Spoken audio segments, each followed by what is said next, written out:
아무리 건강하게 산다고 할지라도 우리 인생의 마지막에는 그 길이가 문제가 되겠지만 장애자로 살다가 이 세상을 떠나게 되어집니다. 그러기에 우리 생명 되신 예수 그리스도가 중요하고 우리 믿음이 소중한 것을 깨달아서 어떤 마지막을 보아도 생명 되신 예수 그리스도를 놓치지 않게 하시고 그 예수 그리스도 붙잡고 승리할 수 있도록 도와주시옵소서. 우리는 오늘 살아있는 삶의 현실에도 중요하지만 우리 인생의 마지막 마무리도 정말 소중함을 다시 한번 생각하게 되어집니다. 우리 조상 아브라함이 나이가 많아 그의 조상에게로 돌아가더라고 했던 그러한 믿음의 마지막이 되어지게 하여 주시사 떠나는 사람도 보내는 사람도 기뻐하는 천국의 잔치가 되어지게 하시고 이를 위하여 늘 말씀을 묵상하며 생명 가운데 살아갈 수 있는 제일이 되어질 수 있도록 도와주시옵소서. 오늘 우리들에게 말씀을 주셨사오니 이 말씀이 생명이 되어지게 하시고 힘과 능력이 되어질 수 있도록 도와주시옵소서. 주 예수 그리스도 이름으로 기도드립니다.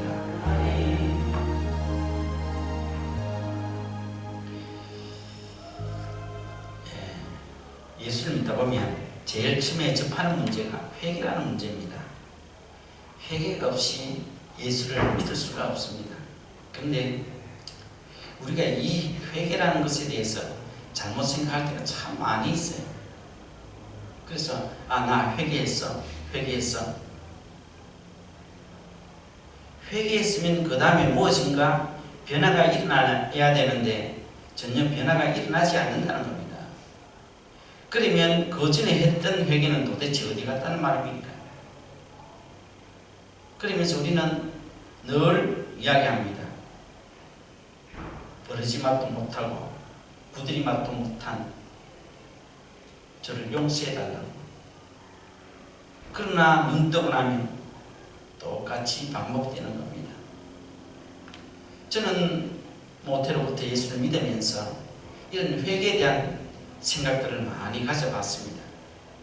여러분들도 그렇고 저도 그렇고 세상에서 상처받은 적은 거의 없어요.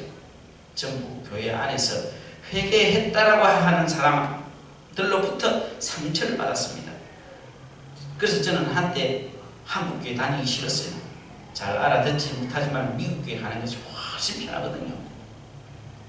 하나님 보실 때 영어 예배 참석하나 한국 예배 참석하나 예배 참석한 거고 그리고 뭐 편하게 예수 믿고 살다가 천국 가면 되지 내 생각이었다는 겁니다.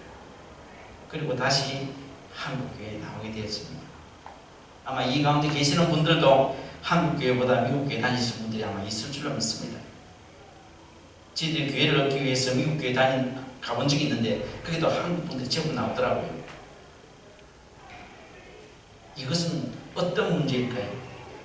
본인도 상대방도 회개에 대한 문제가 해결되지 못했기 때문에 그렇습니다. 하나님 회개했습니다. 나 회개했어. 그러한 회개가 오늘날까지 지속적으로 이어져 오고 있다는 것이죠. 왜 미국 교회가 타락했고 한국 교회가 타락했습니까? 문제는 회개의 문제가 제대로 이루어지지 않았기 때문에 그렇다는 겁니다.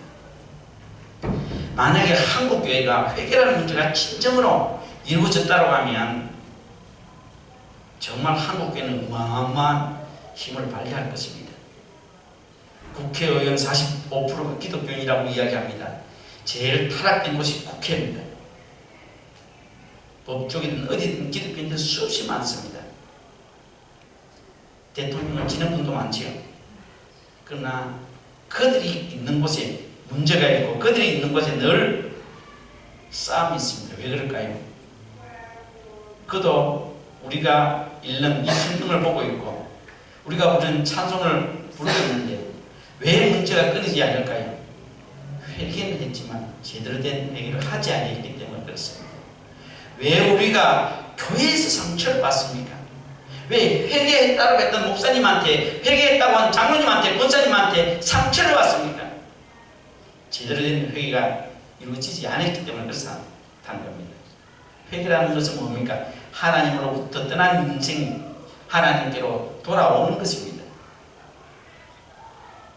하나님께로부터 떠난 인생이 하나님께로 돌아오는 것이 회개라고 이야기합니다. 사도행전 26장이 뭐라고 이야기합니까? 하나님을 없인 여기던 자가 하나님께로 복귀하는 것이라고 합니다. 다시 말하면 우리가 하는 이 회개가 제대로 되지 못했기 때문에 하나님께로부터 떠나서 하나님께로 복귀하는데 굉장히 어렵다는 겁니다.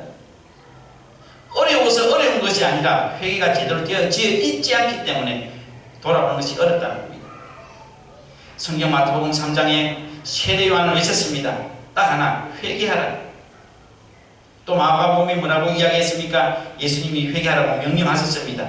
오순절 이후 제자들이 회개를 선포했습니다. 사도행전 7장에 하나님께서도 회개를 명령했습니다. 다시 말하면 성경 66권의 모든 것들이 통틀어서 그 바닥에는 회개라는 겁니다. 이렇게 중요한 회개임에도 불구하고 수없이 우리 입으로 회개를 외치지만은 제대로 된 회개가 이루어지지 않았습니다. 그래서 오늘 저는 회개와 용서라는 것이 좀 비슷하기 때문에 그런 자료를 찾을 수 없어서 용서라는 것에 대한 동영상을 한번 준비해 봤습니다. 한번 잘 보시기를 바라겠습니다. 네, 꿈 많은 학창시절 친하게 지냈던 친구들이라 하더라도 세월이 흘러 어른이 된 뒤에는 만나기가 쉽지 않죠. 그런데 미국의 한 법정에서 중학교 시절 단짝이던 친구들이 30여 년 만에 극적으로 만났는데 이 한 사람은 판사, 한 사람은 피고인 신분이었습니다. 전준영 기자가 전해드립니다. 미국 마이애미의 한 법정에 강도 혐의로 체포된 40대 남성이 들어섭니다. 여 판사는 피고인을 보자마자 미소를 짓더니 엉뚱한 질문을 던집니다. Okay, Mr. Booth, I have a question for you. Yes, ma'am. Did you go to Nautilus for middle school? Oh my goodness. 판사와 피고인은 중학교 시절 같은 반에서 친하게 지냈던 친구였습니다. 30여 년의 세월이 흘러 49살이 된 지금 전혀 다른 신분으로 만나게 된 겁니다. 판사 친구 앞에 선 피고인은 부끄러움에 눈물을 펑펑 흘리고 맙니다. I'm sorry to see you there. I always wondered what happened to you, sir. Oh my goodness. This is the nicest kid in middle school. Oh my goodness. 피고인 아서 부스는 강도를 저지른 뒤 차를 몰고 달아나다 경찰에 체포됐습니다. 판사 친구가 기억하는 멋진 소년의 모습은 아니었습니다. He was the best kid in middle school. I used to play football with him, all the kids, and look what has happened. I'm so sorry to see Oh you. my goodness. 법정에서 하염없이 울부짖는 옛 친구를 위해 판사는 애정어린 조언을 잊지 않았습니다. What's sad is how old we've become. Oh my goodness. Good luck to you, sir. I hope you're able to come out of this okay and just lead a lawful life. 옛 친구에게 마지막 당부의 말을 전한 판사는 피고인에게 보석금 43,000달러, 우리 돈 4,800만 원을 내라고 판결했습니다. YTN 전준영입니다. Good luck to you. 친구 판사 앞에 어떤 생각을 가졌을까요? 만약에 대화를 계속할 수 있었다고 하면 이렇게 했겠습니까? 우리 어머니는 몸을 파는 사람이었고 우리 아버지는 술을 주중에 마약하는 사람이었고 내가 어쩔 수 없었으면 내가 이런 강도짓을 했어. 너 나 알잖아. 중학교 때 착했던 거. 내 환경이 그렇기 때문에 내가 어쩔 수 없었어. 또 아니면 나는 정말 바르게 살고 싶었어.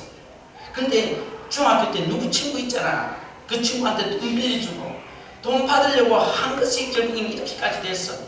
라고 그런 생각을 가졌겠습니까? 저는 그런 생각을 가졌다고 생각하지 않습니다. 오직 내가 인생 잘못 살았구나. 왜 같은 중학교 다니고 그래 단짝이던 친구가 너는 판사로 있고 나는 강도로 있느냐. 정말 억울했을 것입니다. 자기가 살아왔던 그 삶에 대한 그들에 대한 후회가 막심했을 것입니다.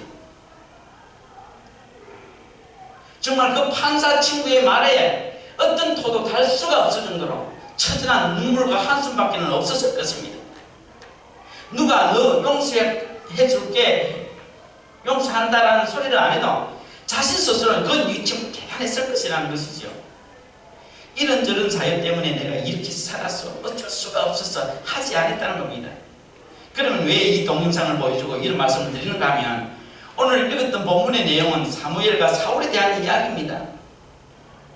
사무엘과 사울이 대화 나누는 가운데 있었던 이야기가 오늘 보았던 동영상의 내용과 거기 비슷하기 때문에 완전 반대되는 이야기지만 오늘 이 말씀을 드리려고 하는 겁니다.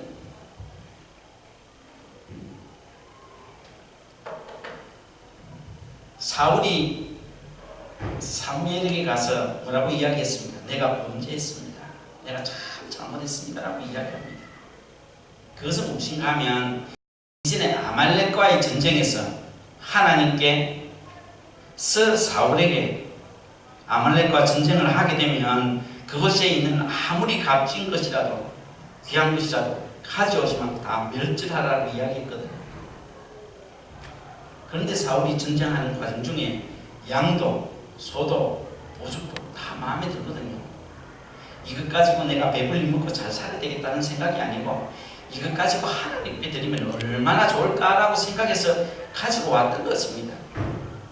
하나님의 명령에 순종하지 않았다는 것을 알았습니다. 그래서 사무엘에게 이야기합니다. 내가 범죄했습니다. 라고 이야기합니다. 여기까지는 사울이 진정한 회개가 이루어졌다라고 볼 수 있습니다. 그런데 그 위에 한번 보십시오. 뭐라고 토를 달았는가 하면 나는 하나님의 말씀대로 아말렉에 있는 모든 것을 다 멸절하고 싶었는데 백성들이 무서워서 어쩔 수 없이 가지고 왔습니다. 라고 토를 다는 겁니다. 여러분 이것이 사울의 진정한 회개가 될 수 있을까요? 용서를 입는 입장에서는 토를 달면 안 되는 겁니다. 우리가 자녀들도 훈육을 많이 해보잖아요. 야, 니 잘못했어 라고 하면 아빠 어쩌고 저쩌고 하면 야, 이놈아 이웃되지 말라라고 이야기하죠. 그냥 아빠 정말 잘못했어 라고 하면 도리어 긍휼하게 여길 수 있고 불쌍하게 여기는데 자꾸 토를 달아요. 난 자식이지만 그 토다는 것이 너무 싫어요. 그러나 큰 자식은 좀 못해도 아빠 잘못했어 한마디에 수긍을 하는 겁니다. 사울이 그랬다는 것입니다. 내가 정말 잘못했습니다 라고 하면 그 다음에 혹 내가 아니했을지라도 맞습니다. 나는 죽을 죄를 지었습니다. 잘못했습니다 라고 이야기하는 것이 정상이잖아요.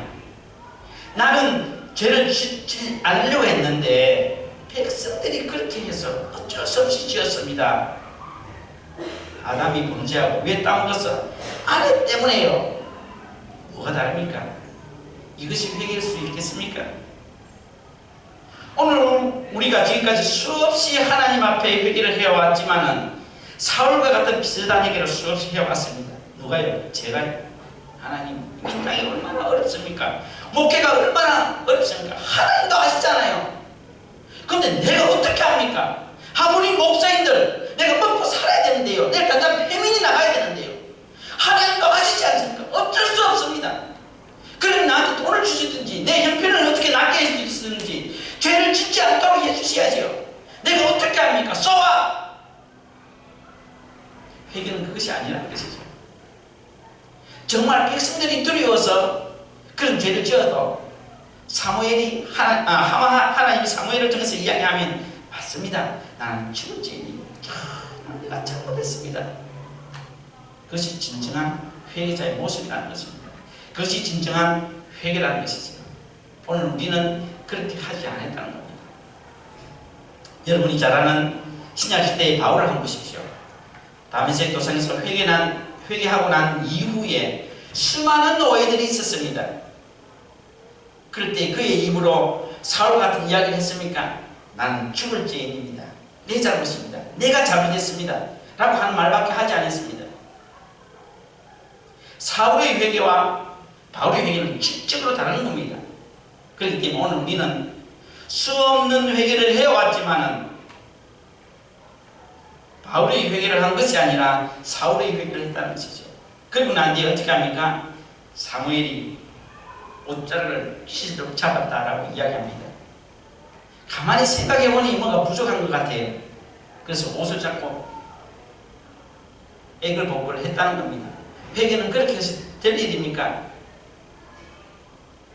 회개는 금식한다고 될 일입니까? 어떤 사람들은 뻑하면 기도원에 가요. 기도원에 가서 뭐 한다는 겁니까? 산에서 내려오면 똑같은데요. 아무리 사무엘의 옷을 잡고 찢어지도록 애을 복구를 한다고 해도 하나님이 원하시는 회개가 아니라는 겁니다. 모든 것을 그대로 다 받아들이는 것이다. 정말 회개를 했으면, 아내에게 용서를 빌었으면, 아내가 어떤 소리를 해도 그래 맞아, 내가 잘못했어, 내가 정말 죽을 죄인이야, 그때 내가 왜 그렇게 했는지 몰라, 정말 사랑스러운 당신에게 왜 이런 말을 했는지 나 정말 후회스러워, 나 죽고 싶어, 용서해줘. 그 말 한마디면 어떤 아픔과 어려움과 고통이 있어도 아내의 마음 살같이 씻어집니다. 여보, 살다 보면 그럴 수 있지 않냐?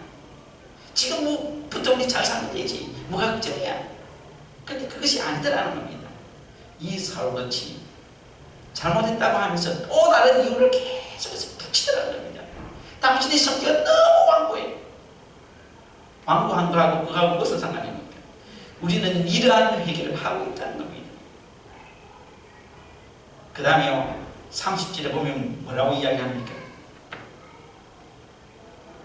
장로들 앞에, 이스라엘 백성들 앞에 나 창피 주지 마십시오. 장로들 앞에, 백성들 앞에 창피 주지 마십시오. 나하고 당신들 사이에는 뭐 다 알지 않습니까? 내가 이렇게 회개했으면 백성들 앞에, 장로들 앞에까지 어떻게 그래 할 수 있겠습니까? 그냥 모른 척하고 그렇게 해주십시오. 이건 회개할 자의 모습입니까? 아니잖아요. 우리가 그렇잖아요. 진심으로 회개합니다. 그러나 사람들 앞에서는 좋다, 옛날 뭔가 있는 것처럼. 정말 진짜 회개는 장로들 앞에, 백성들 앞에 무릎 꿇고, 내가 왕이지만 왕으로서 책무를 다 못했습니다. 정말 하나님의 말씀을 두려워하지 않았습니다. 내가 여러분들을 악한 곳으로 인도했습니다. 나를 죽이십시오. 나 정말 다 잘못했습니다. 장로들 앞에, 이스라엘 백성들 앞에 그렇게 해야 되지 않을까요? 그런데 뭐라고 이야기합니까? 나를 높이 달라고 이야기합니다. 그리고 난 뒤에 뭐라고 이야기할게요? 여호와 하나님께 같이 경배합시다 라고 이야기합니다. 죄 지은 자가, 회개하지 않는 자가 사무엘 선지자와 같이 하나님께 경배드리게 해달라고 소리 비추고 있습니다. 오늘 이 모습이 우리의 모습이 아닐까요? 수 없는 회개, 소용이 없는, 그럼에도 내가 할 말은 여전히 남아있는,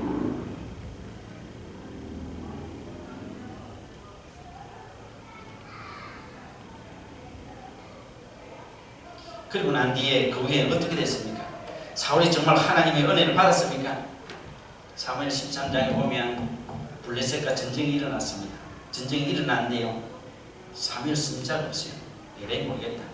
내가 가서 하나님한테 제사 드리고 전쟁에 가서 이겨야지. 하나님 앞에 회개했던 자가 그렇게 할 수 있을까요? 전쟁에 지든 말든 하나님께 맡기고, 자기가 회개한 그 하나님께 맡기고, 사무엘이 올 때까지 기다리든지 아니면 그냥 전쟁에 가서 싸워서 어떻게 하든지 해야 되는데, 자기가 사무엘 선지자를 대신해서 제사를 드렸습니다.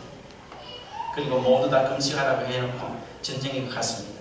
자기 사랑하는 아들 요나단을 죽음으로 몰았습니다. 블레셋 군대가 요나단을 죽은 것이 아니라 블레셋 고밀이란 온전히 회개하지 않는 사울이 사랑하는 자기 자식을 죽였습니다. 그리고 어떻게 됐습니까? 하나님으로부터 버림을 당했습니다. 그에게 있던 하나님의 신이 떠나므로 악신이 들어왔다라고 이야기합니다. 그 후에 사울이 한 행동을 보십시오.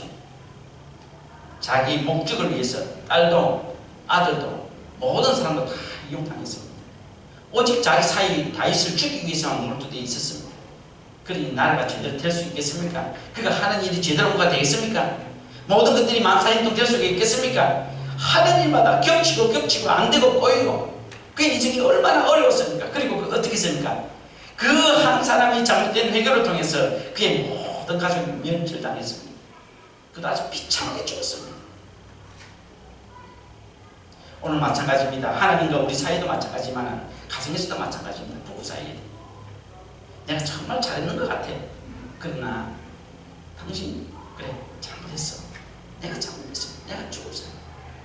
이제 다시는 그렇지 않을게 라고 하면 끝나는 겁니다. 그런데 부차하게 이런저런 이유를 붙이다 보면 회개가 아니라 도리어 비꼬는 것이 되고 도리어 더 관계는 악화되어지는 것입니다. 하나님과 우리 사이의 회개도 사람과 사람 사이의 회개도 마찬가지라는 겁니다. 오늘 수많은 교회가 있지만 오늘 진정한 회개가 있다라고 하면 그 교회는 정말 하나님으로부터 귀히 여기고 사랑받는 교회일 것입니다. 그래서 그러한 사울에게 사무엘은 뭐라고 이야기합니까? 너는 여호와의 말씀을 버렸다. 네가 아무리 회개해도 무슨 소리 해도 너는 여호와의 말씀을 버린 겁니다. 그리고 너의 왕의 자리를 다른 사람에게 주겠다라고 이야기했습니다. 그러면 지금까지 나는 잘못했다고 회개했던 그 회개는 어디에 갔습니까? 아무 데도 없습니다. 다 날라버렸습니다.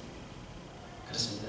오늘 우리가 인생을 살아가면서 사람들의 관계에서는 하나님과 우리의 관계에서도 용서를 빌 때가 있고 또 잘못할 때가 있습니다. 내가 잘못한 입장에 서고 용서를 빌어야 될 입장에 서면 하나님 앞에서도 사람 앞에서도 그래 인정하면 도리어 그것을 통해서 나에게 은혜가 되고 복이 되죠. 만약에 사울이 진정으로 회개했다라고 한번 생각해 보십시오. 이스라엘 역사는 바뀌어서 설 것입니다. 다윗보다 사울의 이름이 높이 하나님께 영광 돌려드릴 것입니다. 다윗보다 더 좋은 조건에 있음에도 불구하고 처참한 인종을 맞이하는 이 사울을 보면 회개가 얼마나 중요한지를 인지해야 될 줄 믿습니다. 그래서 진정한 회개를 통해서 하나님이 나를 이루고 함께 가시기를 바랍니다. 계시록 3장에 보면 뭐라고 이야기합니까? 물론 내가 사랑한 자를 책망하여 징계하노니 회개하라라고 이야기합니다. 사울이 그때 사무엘이 사울에게 야, 니 잘못했어. 하나님의 말씀을 어기고 명령을 듣지 않았다라고 했을 때에 저것이 하나님께서 나에게 주신 메시지구나 라고 해서 열심을 다해서 회개를 했더라고 하면 사울의 인생이 바뀌고 이스라엘 역사가 바뀌죠. 그리고 난 뒤에 뭐라고 이야기합니까? 사도행전 2장 38절 성령의 선물로 받으라 이야기합니다. 하나님의 영을 내가 선물로 받을 수 있는 길은 진정한 회개를 통해서만 받을 수 있다는 겁니다. 수많은 사람들이 예배를 드리고 그리스도인이라고 하지만 이 진정한 회개를 하지 않음으로 인해서 모양은 그리스도인이나 그 속에는 악신이 가득 차서 교인들이 있는 곳에 싸움이 있고 분쟁이 있고 아픔이 있고 슬픔이 있고 괴로움이 있고 세상에도 없는 악한 것들이 가득한 것 우리 알지 않습니까? 그래서 우리 교회만큼은 진정한 회개를 통해서 정말 하나님이 나를 이루어가고 내가 있는 곳에 곧 하나님이 나라가 되어지는 그런 아름다운 삶이 되기를 축원합니다.